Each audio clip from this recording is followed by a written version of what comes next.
Hi, everyone. My name is Ellie Vandergriff, and today I'm going to be talking about the importance of physical activity. For those of you who I haven't met before that don't know me, I'm from Creighton University. I just started my third year in Creighton's occupational therapy program. I did my undergraduate degree at Bellarmine University, where I majored in exercise science.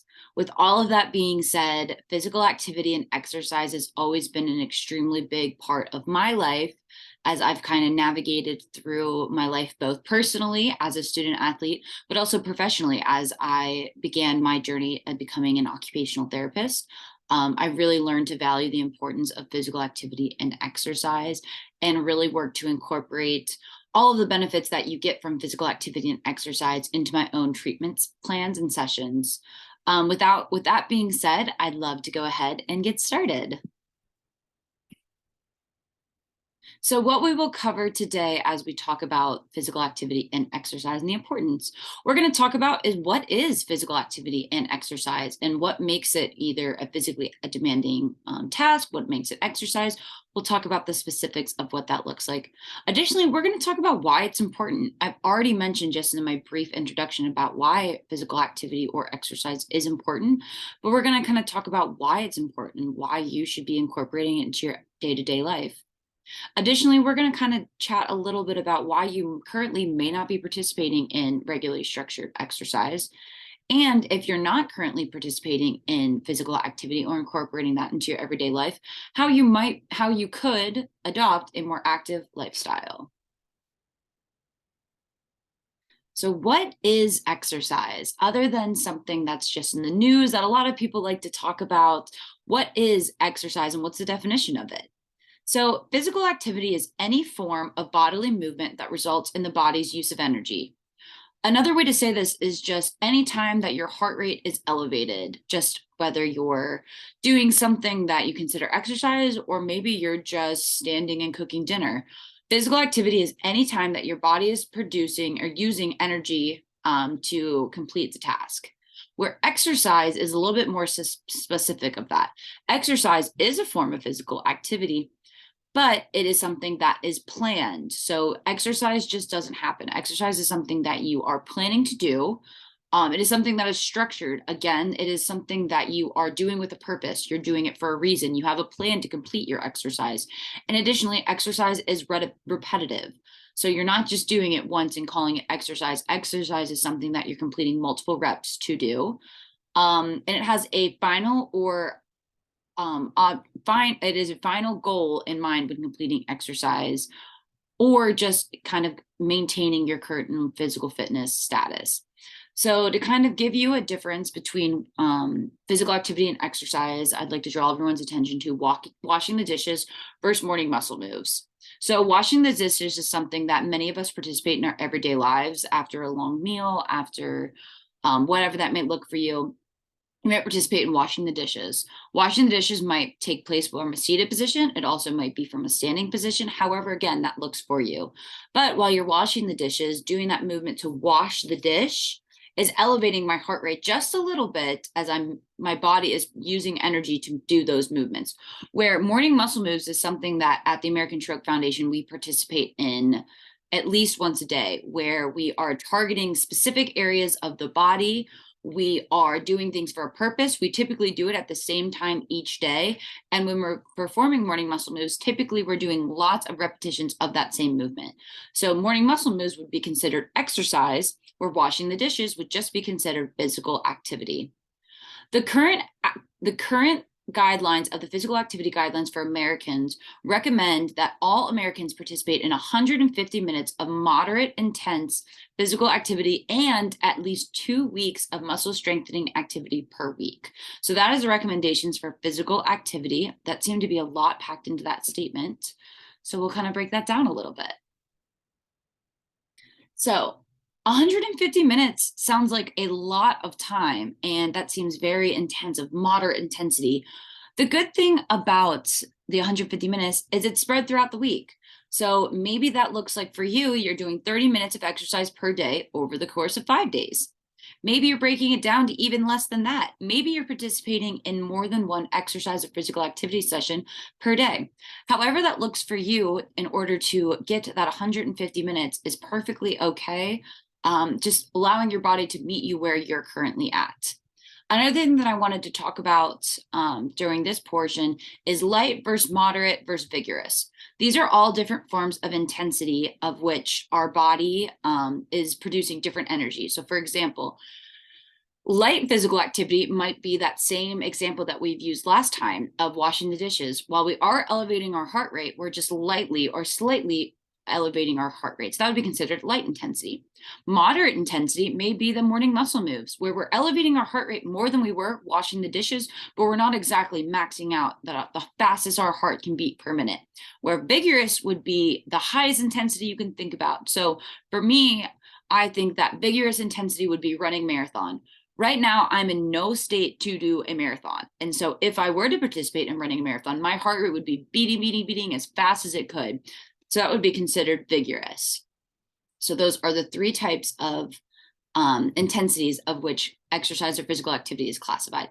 Additionally, the recommendation is at least 2 days of muscle strengthening exercise. So those are in addition to just raising our heart rate, we're working in targeted area of our body or an area of muscles of which that we're going to use them a little bit harder than they would normally. So for example, in morning muscle moves, we participate in bicep curls. This isn't a movement that I do every day, but during my morning muscle moves exercise, I'm working my biceps or this area of my arm harder than it usually would. So that would classify as 1 day of muscle strengthening activity, and you want to try to do 2 days of that. So something that I kind of want you to ponder as you listen to my presentation is, what are some ways that you get your heart beating a little bit faster? For me, as I kind of love to participate in walking. For those of you who don't know me, I did play college soccer, but I've slowly transitioned into yoga. It's been my recent physical activity of choice. And those are just some ways that I get my heart rate beating a little bit faster. So, and this far in the presentation, you might be asking yourself, why is exercise important? So before we move on to the next slide, I'm just going to ask everyone listening to take a brief moment and ask themselves, why is exercise important or physical activity important? Is it important? Is it not important? Why or why not? Well, I'm here to tell you today that exercise is the best medicine. When I was doing research for this presentation, I was trying to find local events that are being put on that challenge people to participate more in physical activity and exercise. And I found this great quote from the K-State Moving Challenge that said, "If exercise could be packed in a pill, it would be the single most widely prescribed and beneficial medication in the nation." So on the next couple of slides, I'm going to be chatting with all of you about the benefits of physical activity and exercise. And if all of these benefits could be bottled in a pill, it would be the most prescribed medication in the entire world. So just think about that as we go on these next couple of slides. The first thing I wanted to chat about is the physical benefits of participating in physical activity. So these are benefits that a lot of people think of right from the beginning when they're thinking of the benefits of physical activity.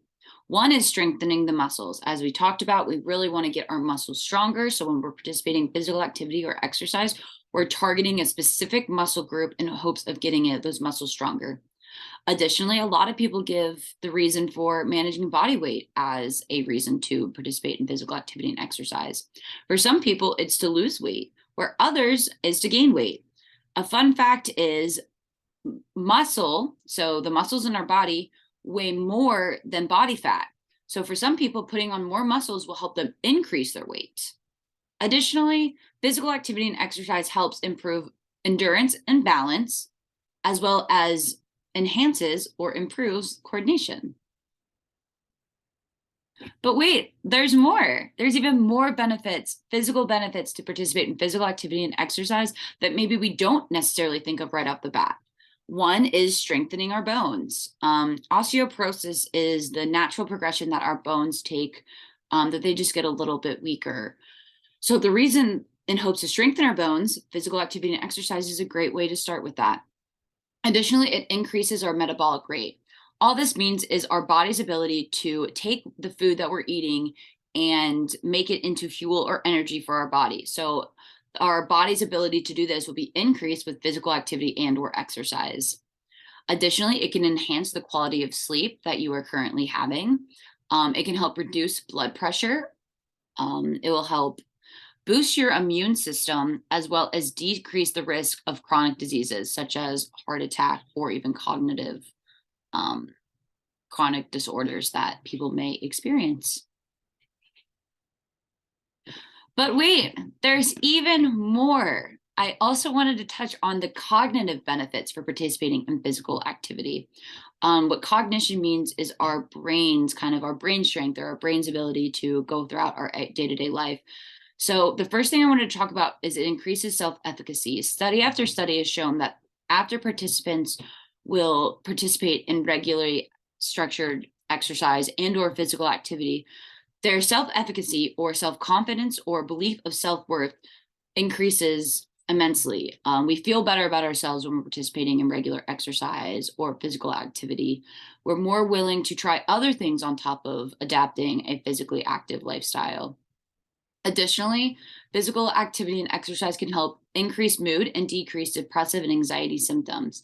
When we participate in physical activity or exercise, our brain releases a chemical that allows our body to think we're happy, to think we're great.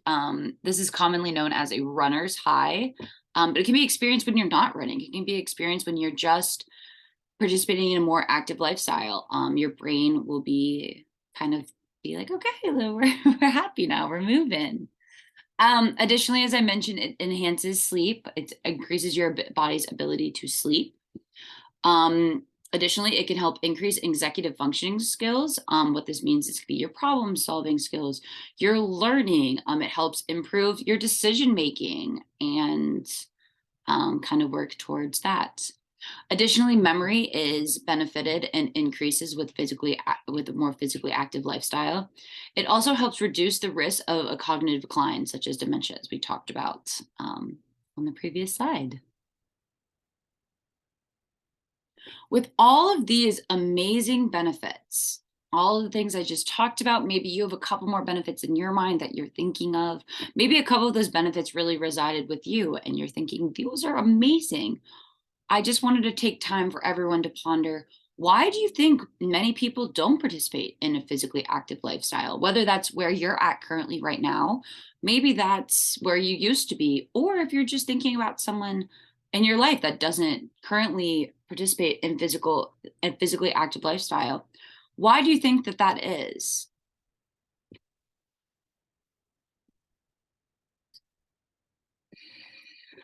Over my years of working in healthcare as well as being in sports my entire life, I have heard about every reason in the book for not participating in regular exercise. So these are just kind of some of the ones that I've heard. Maybe your list is even longer than mine, and you've heard something that maybe I haven't. The number one reason for individuals, the number one reason that individuals give for not participating in regular exercise is there's simply just not enough time in the day to exercise. We live very busy lifestyles, and sometimes regularly structured exercise just doesn't make the cut in the day. Some people simply just don't enjoy exercising. They don't enjoy partaking in a physically active lifestyle, and that's just not how they want to spend their day. Others have reported pain while exercising. Some of the movements that you do when you're participating in physical activity or exercise are sometimes unknown or uncommon and sometimes may produce pain. Others may cite having an injury that doesn't allow them to move the way that they would like to move, or maybe an injury and impairment that doesn't allow them to move the way they used to move before the injury and before the impairment. Some have said they just don't know how to exercise. Again, these uncommon movements may seem really unfamiliar and scary to some people. So maybe they just don't know how to exercise. One excuse that I feel like I have given my fair share is I'm just simply too tired to exercise. My body, I've had a long day and I'm too tired. What I wanted to say in this presentation is it's okay to have all of these feelings and thoughts. It is perfectly okay to feel exactly how you're feeling in the moment. We are all human, none of us are perfect. And having any of those excuses I listed before, whether you've said them previously, whether you said them today, whether you'll say them in the future, it is okay to have all of those feelings and thoughts. However, during this presentation, I promised to give some reasons that we could incorporate physical activity into our days and how we may adopt a more physically active lifestyle. So what presenter would I be if I didn't give you some of the flip to those excuses for giving to not exercise? So first and foremost, there are 24 hours in the day. I'll say it again. There are 24 hours in the day. Now, give or take some when you're sleeping, when you're working, when you're doing things that our day to day calls us to do. There's always time to participate in regular exercise. Prioritizing physical activity and making a regular schedule is an excellent way to kind of get into a routine. This has helped me as well as countless others kind of find time throughout their busy day to find time to participate in physical activity, whether that's 5 minutes after lunch, whether that's 10 minutes before you're going to bed. Finding time in your day to incorporate something more active to do, whether that's, going for a walk, whether that's stretching, finding just those little moments of time could be a great way to incorporate regular physical activity into your busy schedule. Additionally, could you find time in the morning to participate? Could you find time in the afternoon, maybe in the evening? I know I just said that finding time in your schedule could be really great. So maybe prioritizing physical activity or exercise into your day-to-day life would be a great way to start. Additionally, I wanted to mention that the brain is occupational. All of the brains that are in our head that kind of run the show crave activity. The brain craves something to do. Finding time to prioritize exercise will also help you enjoy the exercise more. So finding something that you truthfully enjoy to do and finding time to do it will allow your brain to really crave that activity or physical activity or exercise. It will really crave the need to participate in those activities. Something that I recommend that all people do is logging their time of exercise to track your minutes. As we talked about in the beginning of this presentation, 150 minutes seems like a lot. Maybe having a journal or a piece of paper to write down how many minutes you exercise or participate in physical activity that day can help you log to track and make sure or to ensure that you're hitting that 150-minute recommendation. I also thought this would be a great time to talk about the 4 B's of energy conservation, as being tired or is also a very big reason why many people do not participate in regular exercise. So the 4 P's of energy conservation are planning, pacing, prioritizing, and positioning. These are all things that I wanted to talk about in this presentation. For planning, what time of the day do you feel like you have the most energy? For some people, it's the morning. Other people's, it's after they have a good lunch. Some people, it's right before they go to bed. Could you identify that time in your day and find time during this time when you have the most energy to participate in regularly scheduled physical activity or exercise? Pacing. Are you being safe while exercising or participating in physical activity? How fast or slow are you doing these exercises, and how fast or slow could they be done? I already said this before, but prioritizing. Is there an activity that I would love to get done today? Is there an exercise that I think I should do today? Prioritizing that and making it a goal of yours to do that in the day would be a great place to start. And then finally, with positioning, am I maintaining a good body mechanics in order to keep my body safe during this exercise? How does my body feel while exercising? And I think that that's a good transition to kind of what we're going to talk about next. So plasticity. As I mentioned at the beginning of this presentation, exercise is repetitive. It may seem very hard at first, but that's okay. There's a saying in occupational therapy that practice makes permanent. The more times that you're able to complete a task or do the task, the more likely your brain is going to repeat it. So I just challenge everyone that's listening to this presentation right now to think about how they're feeling maybe right after their stroke. Wherever that may look like for you, just take a brief moment to think about that.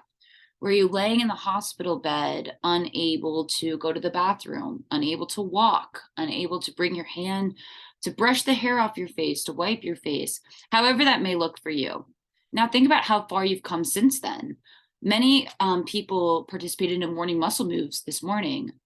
I think that the more times that you're able to challenge yourself and participate in regularly scheduled exercise, the more likely your brain's able to reciprocate that. And that's called plasticity. Just something to keep in mind as you adopt a new physically active lifestyle. I did want to touch on pain just briefly, as pain is a main reason why many people don't participate in regularly structured physical activity. I always encourage people that are adopting a new lifestyle to listen to their body and make sure to check in. Your body may be feeling one way today and completely different the next day, maybe completely different the following week, months, years from now. Each day, it's really important to check in with your body and see how you're feeling.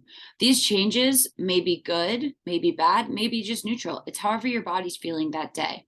I just encourage everyone to check in with their body, see how they're feeling, and move forward with that. I also want to talk about briefly just about the different types of pain that may be experienced. The main two types of pain are acute pain and chronic pain. Acute pain is pain that is felt directly after an injury, where chronic pain is prolonged over a period of time long after the injury has occurred. So, being able to identify the difference between the pain that you're currently experiencing would be a great way to kind of move forward in adopting a more physically active lifestyle.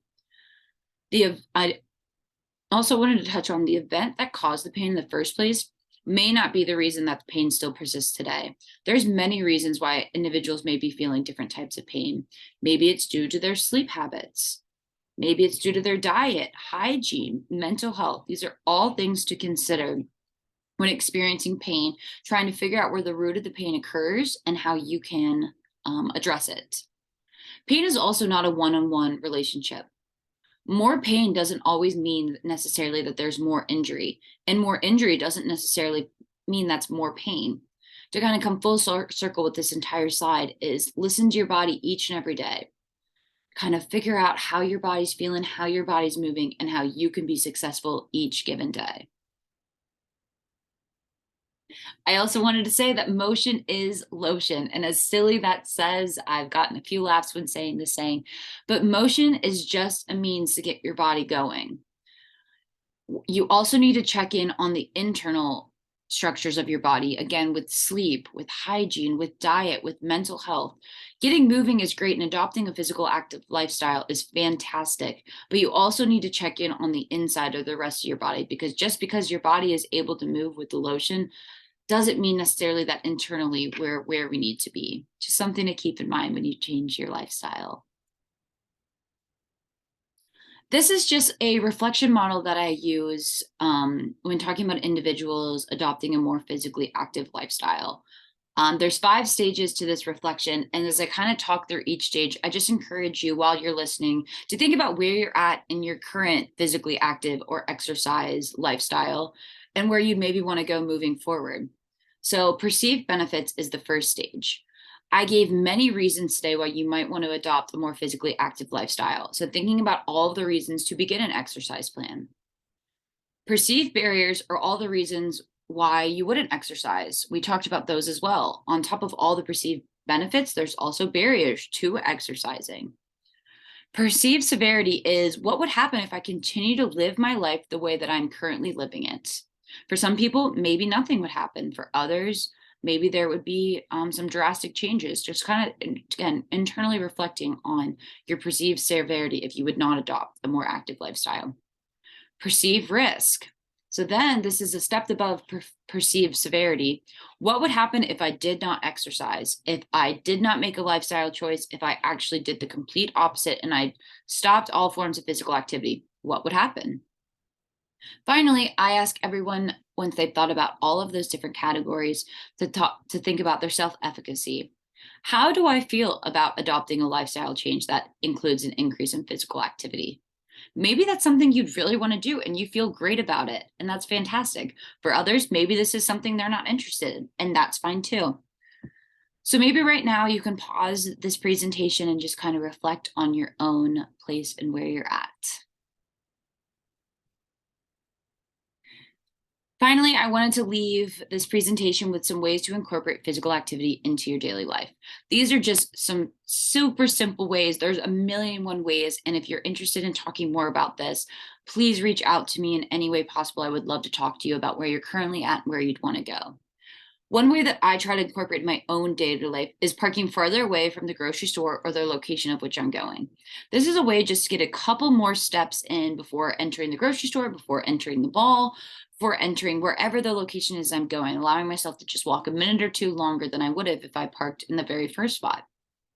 I also try to stand at least once every hour for at least 2 minutes. I wear a smartwatch that tells me when I need to stand up for the hour I've been sitting for too long. That's an excellent way to just incorporate a more active lifestyle into my day as I sit for long periods of time, standing up for a minute or two, maybe doing a weight shift, maybe going for a little walk, however that looks for you, just a way to incorporate it. I also encourage everyone to take some time to reflect on the hobbies they enjoy doing. Maybe building on these hobbies that you already enjoy doing will help incorporate a more physically active lifestyle into your life.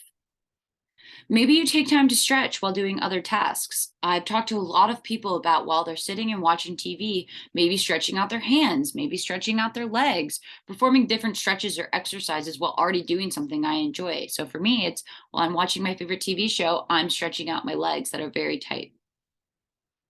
I also encourage everyone to challenge yourself. Maybe maybe you always stand while washing, or maybe you always sit while washing the dishes. Maybe tonight you're going to stand up while washing the dishes. Maybe you're going to stand while brushing your teeth while meal prepping. However that may look for you. Maybe just challenging yourself to stand for, maybe you're going to stand when you put the toothpaste on your toothbrush and then sit down to brush your teeth. Each day just look for little ways to challenge yourself for even just a minute and then build on that. As I mentioned too, I would love to help anyone. So maybe that's asking a student or the therapist in your life for a home exercise program that will help you be more active at home.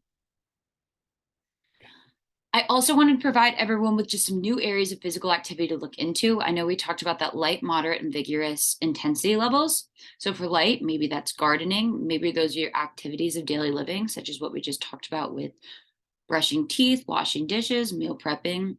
Maybe that's fishing.